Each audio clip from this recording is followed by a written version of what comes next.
dentro das micro e pequenas empresas, pequenas alterações no processo, né? Seja aí, às vezes, definição de meta, que é uma coisa básica, reunião com a equipe, discutir assuntos, acaba trazendo um resultado bem interessante. Estou pensando em empreender. Giovanni, qual o primeiro passo que eu tenho que dar?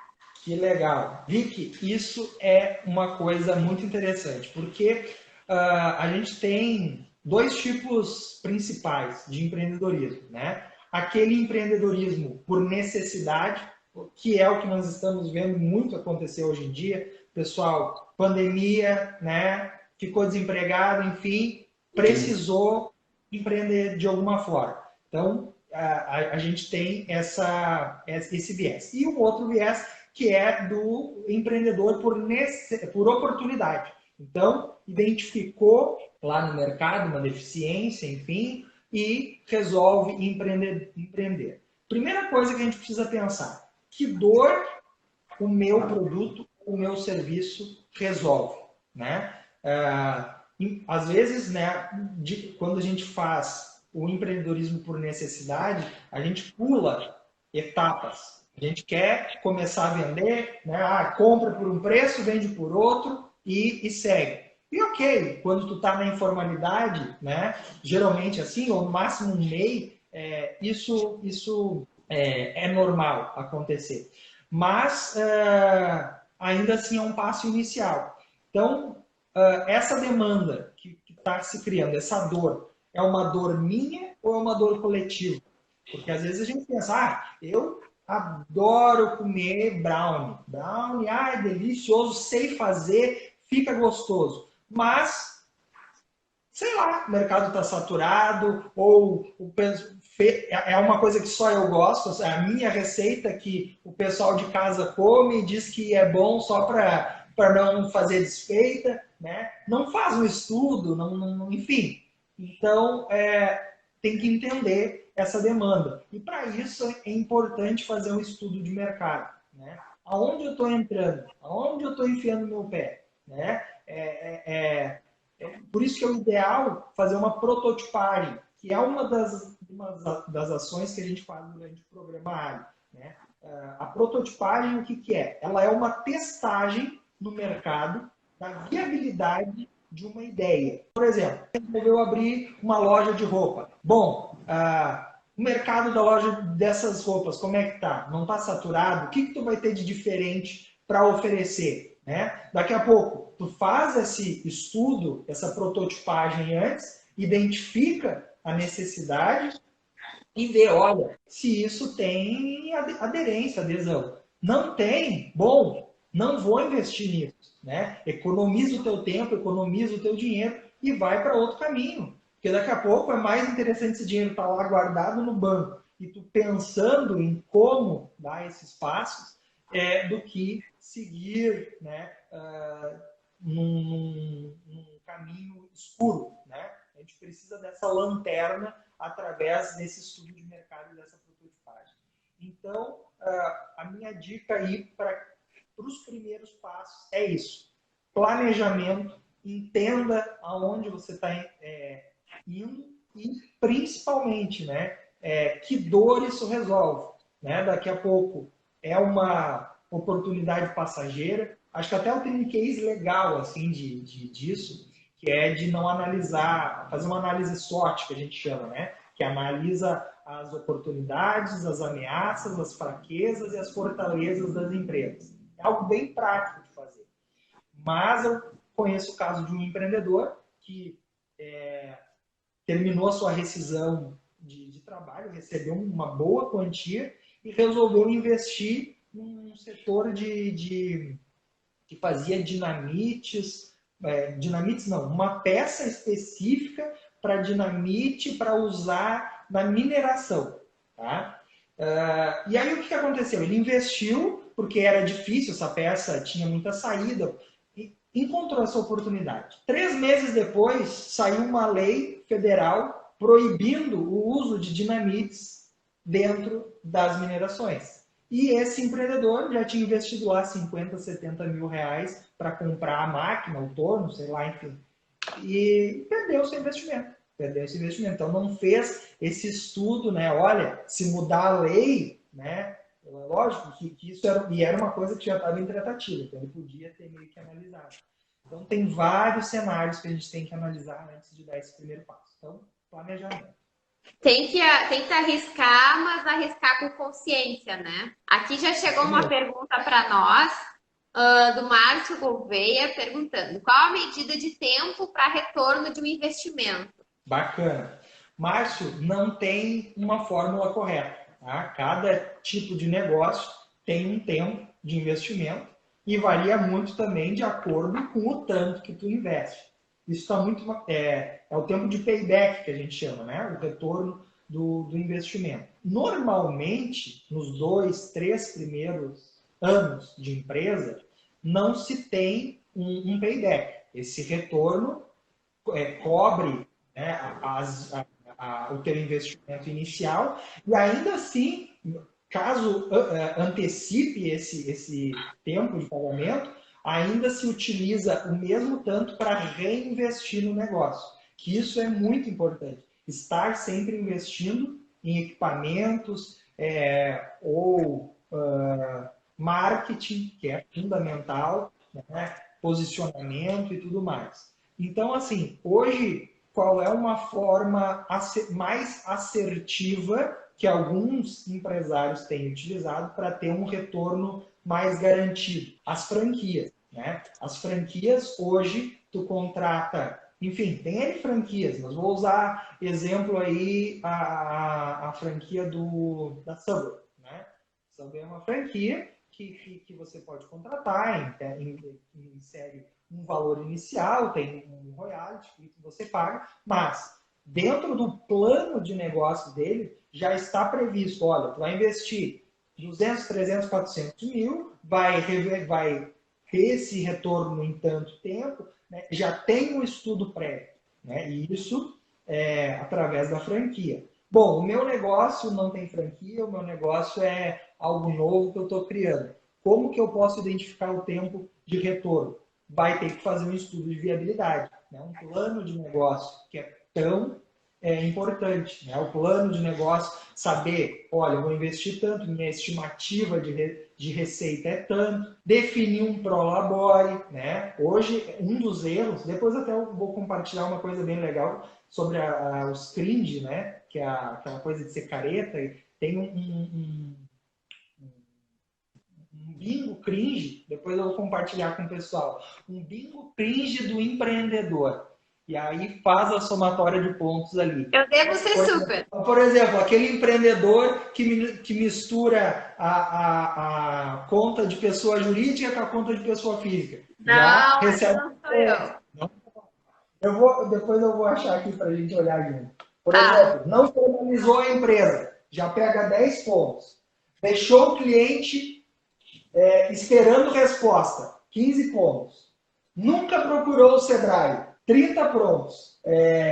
Ficou devendo a guia do MEI, mais 10 pontos. Só tem um fornecedor, ficou na mão do fornecedor, 5 pontos. Acha que a empresa nunca vai crescer, 10 pontos. Gasta dinheiro da empresa com despesas pessoais, 25 pontos. Não tem um plano de negócio, 15 pontos. E não investe em divulgação, 5 pontos.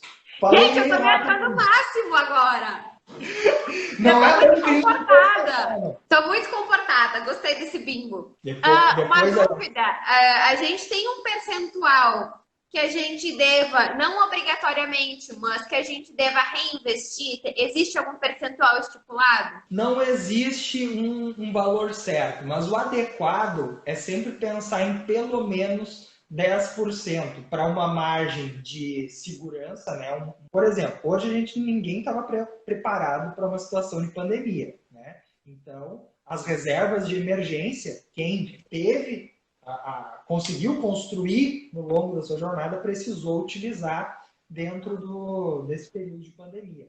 Então, o ideal, eu sugeriria deixar 10% para uma margem de emergência, que não é um investimento. O investimento deixaria pelo menos 30%, né, não do faturamento, né, do lucro, para ser reinvestido. Tá? Porque o cliente vê isso, o cliente identifica essas mudanças, tá? E pode ser em marketing, pode ser uma parede que tu pinte da tua loja. O teu cliente vê lá e ele está vendo aonde o teu dinheiro está sendo investido. Né? Pode ser uma parede instagramável para fazer as fotos dos produtos. Exatamente, exatamente. Então, tem N formas de fazer o seu investimento. Hoje não sabe, não sei como fazer o meu investimento. Dica, procure o Sebrae. Né? Perfeito. Inclusive, Giovanni, tem aqui um comentário do Vinícius Meyer, que ele é lá de São Feliciano, que ele colocou ali, vou querer essa ajuda do Sebrae. E ele tem uma empresa de móveis e ele, inclusive, fez a minha cozinha, fez o meu banheiro planejado, fez o móvel aqui da agência. É uma empresa muito, assim, muito capaz, assim, muito preparada, entrega material, assim, de muita qualidade, é muito legal. E ele também mandou uma pergunta aqui, como pensar fora da caixa? Como ver o que os outros não veem? Pensar fora da curva. Procure sempre informação, inovação, sites, blogs, faça cursos, tá? Tem conteúdo gratuito excelente na internet, mas também, né, daqui a pouco uma coisa mais especializada, tem curso pago, e não olhe isso como um gasto, é um investimento. Conhecimento é investimento. E se tratando de marketing, então, muito mais, porque é volátil, né? O marketing ele muda muito rápido, daqui a pouco uma coisa que funciona, daqui a pouco já não funciona mais, enfim. Então, procurar fontes seguras, procurar conteúdos que sejam relevantes para esse modelo de negócio, enfim. Estudo e pesquisa, sempre para tentar pensar fora da caixa. Mas a pessoa que mais vai te ajudar a trazer a inovação, talvez, para o teu negócio, e dentro das empresas grandes, que nem Google, que nem Facebook, é ter um setor, né? Lógico, se a empresa é pequena, não vai ter um setor de inovação. Mas o fato de tu reunir a tua equipe eventualmente dizer, olha, o que a gente pode fazer diferente? Porque às vezes o empreendedor, se é uma empresa maior, ele está envolvido na parte gerencial, não está em contato direto com o cliente. Quem está em contato direto com o cliente? É o vendedor, a pessoa, o prestador do serviço, é a pessoa que está lá na ponta. Então, dali vem demandas de inovação, né? Ou às vezes não é uma demanda pronta, mas é um problema. E a solução do problema é a inovação. Né? Então, eu pensaria dessa forma, tentar ouvir o cliente, tentar ouvir o colaborador, fazer pesquisas e manter sempre estudos. Isso é muito legal. Aqui na agência a gente faz direto, assim, meio que uma mesa redonda e todo mundo vai falando as ideias que vem na mente. Às vezes a tua ideia sozinha, ela não é tão boa, né? Mas quando o outro complementa, ela vai tomando forma, vai ficando boa, é muito válido. Tem um estudo que eu estava olhando esses dias, que ele fala que as crianças até os 3 anos, elas usam 98% da capacidade de serem criativas. E que ao longo da vida a gente vai perdendo isso, principalmente depois dos 30. Que depois dos 30 a gente usa apenas 2% dessa nossa capacidade. E aí tem muitas pessoas que dizem assim, nossa, mas eu não sou criativa, eu não tenho dom da criatividade. Que na verdade é uma mentira, né? Todo mundo nasce criativo. Quando a gente é criança, a gente inventa brinquedo, a gente inventa amigo, a gente inventa conversas entre bonecos, a gente inventa o que fazer, né? A gente olha para uma nuvem e vê um bicho. Então, a nossa capacidade criativa ela é muito grande quando a gente é pequeno. E o que acontece? A gente começa ao longo da vida a criar essas barreiras de pré-julgamentos daquelas ideias que a gente vem tendo. O que é ruim porque isso prejudica a nossa criatividade. Então, acho que um pouco disso é a gente se permitir, né? A gente ser mais carinhoso com a gente mesmo, né? E se permitir deixar essas ideias, essas bobagens, essas brincadeiras virem, porque às vezes é numa brincadeira que sai uma ideia legal, né? Colocando aquilo para fora. Então, acho muito importante essa troca com essas outras pessoas e a gente perder um pouco desse filtro, né? Nessa própria conversa com o nosso time. Eu acho que a gente tem que tentar ter menos filtro possível nessa hora, assim, justamente para poder colocar para fora aquelas ideias que estão vindo. E outra coisa que eu gosto muito de fazer assim, para a criatividade é pesquisar em diversas fontes, né? Seja em rede social, hoje em dia é uma quantidade infinita de fontes de pesquisa que a gente tem, né? Mas assim, até filmes, séries, livros, tudo isso vai ajudando, porque quanto mais a gente fica estimulando essa criatividade, mais fácil a gente consegue chegar nessa criatividade, às vezes, em momentos que a gente nem está esperando, né? Às vezes a gente passa na rua, olha uma coisa e quando vê, vira uma chavinha e aí tu começa a fazer links, até ideias. Então, acho que é bem isso, assim. Isso, eu penso também, assim, networking, né, é importante. Tipo, eu tenho uma empresa pequena de um ramo, mas tem uma outra grande que faz um trabalho. Então, usa isso como inspiração. Tem um livro bem legal, eu não sei se eu tenho aqui na minha mão para mostrar. Roube como um artista. Ele fala mais ou menos assim, a ideia do livro é copie o melhorzão, né? Se você não é tão bom, tenta copiar. Nunca vai ficar igual o cara que é bonzão, mas tu vai achar a tua forma de buscar a inovação, de fazer diferente, né? Exatamente. Então é isso, que nem o Google, eu acho fantástico a forma, o trabalho de recursos humanos deles, que, enfim, dentre as diversas benefícios que eles oferecem, tem tipo um valor que eles disponibilizam para tu fazer um curso que não seja da tua área. Por exemplo, culinária, uma coisa que não tem nada a ver, né? Para estimular a mente a ter outras experiências, né? O próprio ambiente, o ecossistema, né, onde está inserido, é mais diversificado, tem atividades, tem coisas para brincar, tanto, né, de interatividade, e isso fomenta também a pensar fora da caixa. Inclusive, Então, tem uma série do Netflix, eu não sei se tu já assistiu, que chama Como o Cérebro Cria, que ela é uma série que ela fala muito sobre isso, ela é muito legal e vale a pena as pessoas assistirem, porque realmente ela é uma série muito bacana, assim, que faz a gente pensar, nossa, quanta coisa tem por trás, né? Essa questão da criatividade, ela pode trazer algumas possibilidades, que é a diferenciação. Então, como eu faço para me diferenciar dentro desse mercado que cada vez surgem novas empresas? Como é que eu faço para me diferenciar disso tudo? Perfeito. Um pouco um pouco daquilo também que a gente estava falando, né? A questão de buscar referências. Estando perto de pessoas, né, que te influenciem de alguma forma, né? Eu tenho grandes ídolos, vamos dizer assim. Ídolos, não digo ídolos, mas assim, pessoas que me inspiram, né?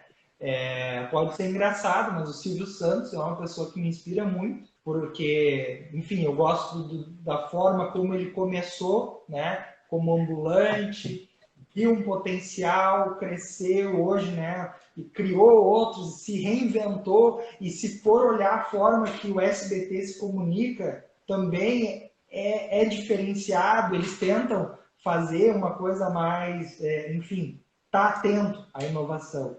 Mas, ainda assim, o norte é o cliente. Tem que ouvir o cliente, tem que saber o que ele espera, né? Mas, acima de tudo, ter inspiração e buscar de fora, né? Tentar sempre inovar. Às vezes é bom a gente olhar para os detalhes, os pequenos detalhes dentro de uma empresa, como o próprio atendimento. O próprio atendimento, ele pode ser um diferencial entre a tua empresa e uma outra empresa. As pessoas, elas tendem, inclusive, a consumir, né, produtos às vezes mais caros de locais que elas são bem atendidas, que elas conseguem ter um relacionamento com aquela empresa. Então, às vezes, o diferencial ele não precisa ser uma grande coisa, uma ideia super inovadora, né, super fora da caixa. Ela pode ser realmente ser um atendimento bem feito, ser um pós-venda bem feito, né? Pode ser um bilhete que tu coloca dentro da sacola na hora que tu envia o teu produto, né? Escrito à mão, muito obrigada pela preferência de ter comprado aqui, espero que você goste, que você use o nosso produto, enfim. Né? Então, a diferenciação ela pode vir de vários lados, que não necessariamente de uma ideia super disruptiva. Né? E essa própria questão da pesquisa é uma coisa que traz possibilidades também, porque além da gente estar incentivando a nossa criatividade, a gente também está fazendo essas pesquisas e entendendo possíveis lacunas e gaps que tem no mercado, que a gente pensa, nossa, ninguém faz isso, como é que ninguém pensou nisso? Eu posso fazer, ou eu posso fazer isso, mas eu posso fazer da minha forma, né? Então, a diferenciação, ela não necessariamente precisa ser uma coisa maluca, alguma coisa diferente, né? A gente tem que olhar para os detalhes. Exatamente, exatamente. É aquela coisa assim, né? Pensar, por que ninguém fez isso antes, né? E aí tem duas... Quando a gente chega nessa conclusão e pensa, por que ninguém fez isso antes, a gente tem duas formas de responder essa pergunta. Ou eu digo, se ninguém fez, eu também não vou conseguir fazer. Ou a gente diz, não, eu vou ser o primeiro a fazer, já que ninguém fez. Então, são as oportunidades. O mercado está cheio aí. As coisas não caem do céu. Agora, bom, eu decidi que eu preciso empreender, estou fazendo algumas pesquisas e eu preciso saber qual é o investimento que eu preciso fazer para abrir o meu negócio. Como é que eu faço esse cálculo? Existe alguma maneira da gente se basear? Perfeito, né? O investimento ele vai ser sempre variável conforme o teu modelo de negócio, né? Como eu estava falando antes sobre prototipagem, a prototipagem em si ela já é um processo de entender se o teu investimento vai ser viável ou não, tá? Então, a primeira coisa que se deve fazer quando decidiu investir é um plano de negócio. Tá? O plano de negócios hoje, né, tem um modelo até que é pronto, próprio do Sebrae, disponível no site, enfim, que você pode fazer sozinho, mas o próprio Sebrae também tem consultorias específicas para a montagem do plano de negócio. E esse plano de negócio ele define as metas, né, de curto, de longo prazo, aonde quer chegar e já define qual é o investimento mínimo necessário. Um investimento mais assertivo é aquilo que eu tinha comentado antes da questão da franquia, né? Porque a franquia já tem o plano de negócio, você entra com investimento, eles entram com know-how e faz a coisa andar. Mas quando a gente está montando um negócio novo, do zero, a gente tem que pensar em algumas coisas, por exemplo, área de recursos humanos. Hoje, a gente tem duas possibilidades. Fazer a contratação, CLT, né, estágio, sei lá o quê, ou uma terceirização de serviço. O que é mais interessante do ponto de vista de investimento ou de retorno? É mais interessante eu montar um setor de marketing dentro da minha empresa, pagar um funcionário que daqui a pouco não é tão qualificado, ou é mais interessante eu terceirizar o serviço, contratar uma empresa que é especializada, que já tem o know-how que vai me trazer o resultado. Isso é um ponto, né? Isso, né, falando de marketing, mas isso pode ser dentro do financeiro. Hoje tem empresas de contabilidade fazendo um serviço que se chama BPO financeiro. O que é isso? Eles cuidam de toda a parte financeira, contas a pagar e contas a receber, né? Eu sou um completo desastre, não consigo organizar minhas contas. Contrata esse serviço, né? Se chama Business Process Outsourcing. Não sei falar inglês muito bem, mas é o BPO, né? E acaba terceirizando esse serviço, mais assertivo, não se perde em data de pagamento, não paga juros, né? E organiza a parte financeira. Qualquer setor de recursos humanos, lá quero fazer um treinamento, quero fazer uma capacitação, quero fazer um recrutamento, tem empresa que terceiriza isso, ou é mais interessante ter um profissional de recursos humanos?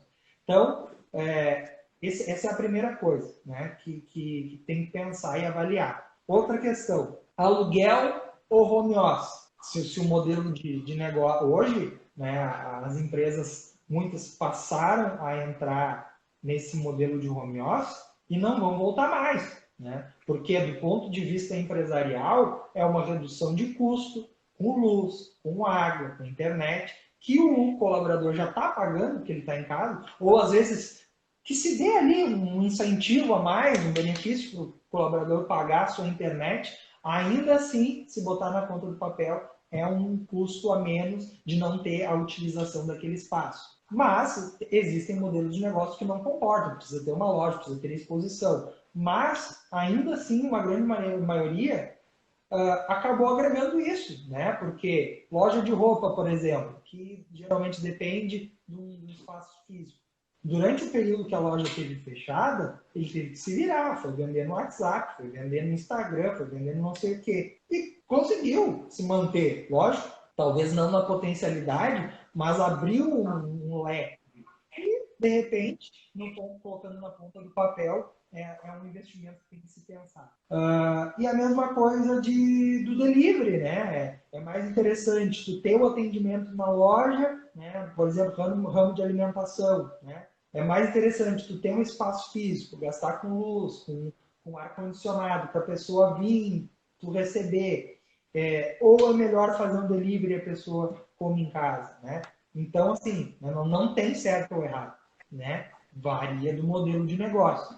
Por isso que antes de... O cálculo não tem um valor certo para o cálculo de investimento, porque tem todas essas variáveis, mas tudo isso tem que ser colocado na ponta do papel. E, por exemplo, eu vou fazer um planejamento estratégico desse meu negócio. Existe um período, por exemplo, eu devo fazer o planejamento de um ano, ou eu devo fazer o planejamento dos primeiros 5 anos. Existe esse prazo? Como é que a gente se define isso? Então, a gente vive num cenário VUCA, né, que a gente chama, que é volátil, que é incerto, que é... Enfim, esqueci o resto. Talvez isso deve me ajudar a me lembrar. Mas, enfim, que muda muito rápido. Tá? Já tínhamos antes da pandemia, né, mas era uma coisa mais pontual. Quando entrou a pandemia, foi um baque. Nenhum planejamento se sustentou. Não adianta fazer planejamento. Quem fez planejamento para 5 anos, entrou uma pandemia ali no meio, estragou tudo. Ou catalisou, né? Tem alguns casos que intensificou os serviços digitais, principalmente, né? Então, serviu para expandir, e outros que eram mais para trás, enfim, muitas empresas fecharam, né? Nós tivemos grande de quebras e tudo mais, mas vamos pensar em num case onde não houve um planejamento. As locadoras, né? Blockbuster, né? É um dos casos que é mais comentados, porque era uma das maiores locadoras de filme do mundo, né? Quase todas as grandes cidades tinham ali um lugar para você alugar.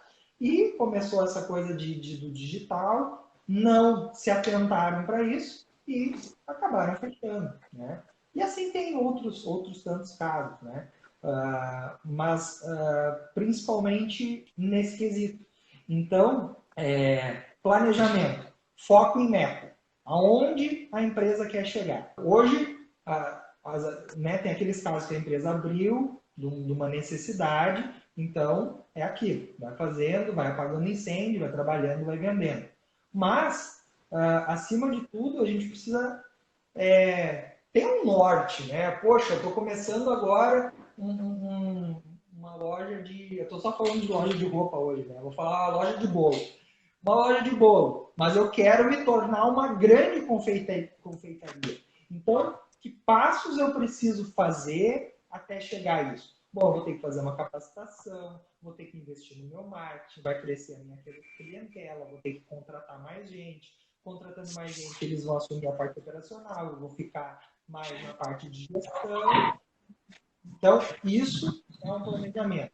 O que a gente não pode ter num planejamento? Engessamento. Não pode ser uma coisa escrita na pedra, né? Por quê? O mundo muda, né? As coisas mudam muito rápido. Então, todo o planejamento ele tem que ser maleável e ser revisto com peridiosidade, né? Porque daqui a pouco não faz mais sentido, né, aquela meta. Ela tem que ser desafiadora, não pode te deixar na zona de conforto, mas ao mesmo tempo ela tem que ser viável, né? Não adianta estipular uma meta tão grandiosa que nem eu nem a equipe vamos conseguir atingir, porque acaba gerando frustração, né? A equipe perde motivação, né? E o fundamental da meta é ela ter uma recompensa. Então, atingiu aquele objetivo.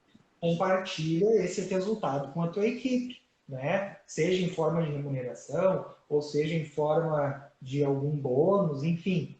Isso tem que ser monitorado e tem que ser comemorado, né? E quando não foi atendido, sempre sentar e conversar para ver o que não deu certo. Perfeito. Então, agora, para a gente ir se encaminhando para o fim, eu queria que tu deixasse 4 dicas de como profissionalizar um negócio. Já tem um negócio meio informal ou formal, mas uma pequena empresa, mas eu quero profissionalizar meu negócio. Cheguei à conclusão que esse é o momento, então eu quero 4 dicas para profissionalizar esse negócio. Perfeito. Primeira coisa, investe em curso, investe em conhecimento. Procura, tem conteúdo muito bom. Curso não foi suficiente, preciso de um auxílio mais de perto. Contrata uma consultoria, tá? A consultoria me ajudou, alavancou, colocou no formato que eu queria, mas, enfim, minha equipe não é preparada para isso. 2 caminhos. Ou capacita a equipe, ou terceiriza o seu serviço. Mas o que você deve, antes de empreender, pensar assim? Empreender não é glamuroso, tá? Não é aquilo que se vê, que agora eu sou dono do meu negócio, agora eu faço o meu horário. Muito pelo contrário, é cansativo, vai trabalhar dobrado, vai ter que ter o foco em triplo, né? Tem que saber não desistir num primeiro obstáculo, ser persistente, mas ao mesmo tempo tem que saber a hora de parar. Porque às vezes, né, a gente já investiu tanto esforço, já investiu tanto dinheiro, já fez um estudo e, poxa, não deu mais. Então, faz parte. A empresa, ela tem que funcionar como um organismo vivo, tá? Assim como nós somos seres com necessidades, com objetivos, desejos, a empresa, ela tem que ser autossuficiente nesse sentido. O que diferencia um negócio de uma empresa? O negócio, ele existe quando o empresário, o negócio não funciona sem ter o empresário, o dono por trás. E ele passa a se tornar uma empresa quando ele se torna um organismo vivo. Então, eu posso, como dono da minha empresa, olha, agora eu não quero mais trabalhar, eu vou me aposentar. Ela segue funcionando, eu sigo faturando, bom, agora eu tenho uma empresa. Então, esse é o objetivo, né, de todo grande negócio. E para finalizar aí a respeito de dicas, tá? Eu queria trazer um livro do Thiago Matos, que se chama Vai Lá e Faz. Esse livro é fantástico para quem está querendo começar a empreender. Até vou anotar. Ele é fantástico. Eu já li ele 2 vezes, tá? Porque ele fala muito sobre propósito. Uma das coisas importantes de quando a gente pensa em empreender. E cada vez mais, assim, lógico, a vida vai amadurecendo a gente. Mas eu penso muito a respeito de propósito de vida, né? Que legado que a gente quer deixar. Hoje nós estamos aqui, amanhã não vou estar, né? Ou daqui a alguns anos, espero que daqui a muitos anos, né? Que eu possa construir relações nesse meio tempo. Mas, enfim, esse é um pouco sobre isso, sobre a empresa ter um propósito, transformar vidas, seja um propósito social, seja, enfim, mudar a vida de alguém, não só faturar.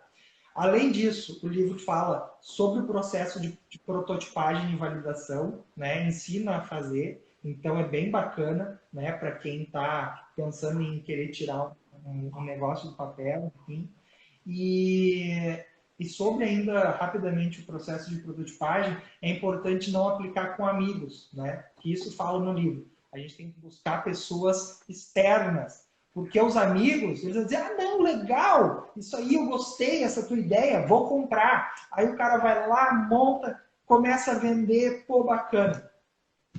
E aí nem o próprio amigo não vai lá consumir dele. E acaba. Exatamente.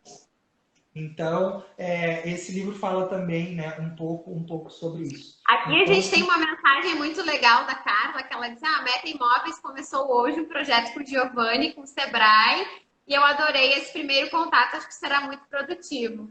Legal, Giovanni, eu queria te agradecer. Muito obrigada pela tua disponibilidade, adorei, acho que foi um bate-papo assim que deu altas ideias, altas dicas e altos insights. Eu acho que isso foi o mais bacana. Obrigada. Show. Obrigado, Vicky. Eu que agradeço a oportunidade. Um beijo. Boa noite. Tchau, tchau. Tchau, tchau.